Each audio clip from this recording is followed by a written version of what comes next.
Doggy गुरु का चमत्कारिक पाठशाला। सोना गली गांव वैसे तो एक साधारण सा भारतीय गांव था। मिट्टी के घरों की कतारें, चबूतरों पर बैठे बुजुर्ग और धुले हुए कपड़ों की खुशबू लिए हवा। लेकिन इस गांव का सबसे बड़ा रहस्य था डॉगी गुरु। सुनहरे फर वाला यह कुत्ता कोई आम कुत्ता नहीं था। एक दिन अचानक तेज बिजली गिरी, बादल गरजे और चौपाल के बीचों बीच चमकदार रोशनी फैल गई। जब धुआं छटा तो गांव वालों ने देखा, एक पगड़ी पहने, जैकेट लगाए, किताब पकड़े एक कुत्ता बैठा हुआ है। पहले तो सब डर गए, पर जब उसने मुस्कुराकर कहा, नमस्ते, मैं हूँ डॉगी गुरु, तो पूरा गांव दंग रह गया। उस दिन से डॉगी गुरु गांव का सलाहकार, कहानीकार और सबसे बड़ा मित्र बन गया। हर शाम सभी लोग उसके आसपास बैठकर नई नई कहानियां सुनते। बच्चे तो उसके पीछे पीछे घूमते जैसे वह कोई जादुई हीरो हो। एक शाम फिर गांव वाले चौपाल पर जमा थे। महिलाएं रंग बिरंगी साड़ियों में, पुरुष धोती कुर्ता पहनकर और बच्चे खिलखिलाते हुए डॉगी गुरु के पास आ बैठे। डॉगी गुरु अपनी रंगीन खटिया पर बैठा, किताब खोलकर बोला, आज मैं तुम्हें सुनाऊंगा सोना गली के खोए हुए मोती की रहस्यमयी कहानी। बच्चों ने ताली बजाई। हाँ गुरुजी, सुनाइए। बहुत समय पहले सोना गली में रानी गौरी नाम की महारानी रहती थीं। वह दयालु और न्यायप्रिय थीं। उनके पास एक जादुई मोती था जो जहां रखा जाता वहां खुशियां और बरकत आती। कहते हैं उस मोती में चंद्रमा की रोशनी बसती थी। पर एक दिन मोती रहस्यमय तरीके से गायब हो गया। सारे गांव में हड़कंप मच गया। राजमहल की पहरेदारी बढ़ा दी गई, पर कहीं कोई सुराग नहीं मिला।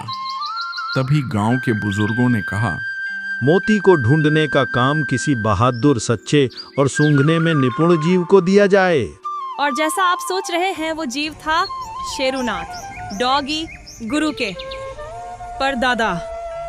हाँ, मोती ढूंढने का वही समय था जब हमारे परिवार की महान कहानी शुरू हुई। शेरुनाथ ने सबसे पहले महल में जाकर जांच की। उसे फर्श पर चंदन की हल्की सी सुगंध मिली। फिर वह बाजार पहुंचा। वहां मिठाइयों, मसालों और मिट्टी की खुशबू फैली थी, मगर कोई सुराग नहीं। तभी एक तोता पेड़ से चिल्लाया, कहाँ? मैंने मोती नहीं चुराया, पर किसी को भागते देखा है। शेरुनाथ ने पूछा, कौन था? तोता बोला, इंसान नहीं, एक छाया थी वो। पूरा गांव सहम गया। किसकी छाया मोती लेकर भागी? रात ढल चुकी थी। चांदनी सारे गांव पर फैल रही थी। शेरुनाथ उस दिशा में दौड़ा जिधर तोते ने इशारा किया था। हवा बहुत धीमी चल रही थी और पेड़ों की परछाइयां जमीन पर रहस्यमयी आकृतियां बना रही थीं। अचानक छप, एक काली छाया पेड़ के पीछे से निकली और खेतों की ओर भागी। शेरुनाथ भी उसके पीछे भागा। दौड़ते दौड़ते दोनों तालाब, खलिहान और बांस के झुरमुट से गुजरे। आखिरकार छाया गांव के बाहर एक छोटी टूटी फूटी झोपड़ी में घुस गई। शेरुनाथ ने धीरे से दरवाजा धक्का दिया। अंदर जो दृश्य था उसे देखकर उसकी आंखें फैल गईं। अंदर एक बकरी बैठी थी और उसके पास रखा था वही चमचमाता जादुई मोती। गांव वाले हंस पड़े। बकरी ने मोती चुराया था? डॉगी गुरु ने हंसते हुए कहा, हाँ, मोती चांदनी में चमक रहा था और मासूम बकरी ने सोचा कि यह कोई मीठा फल है।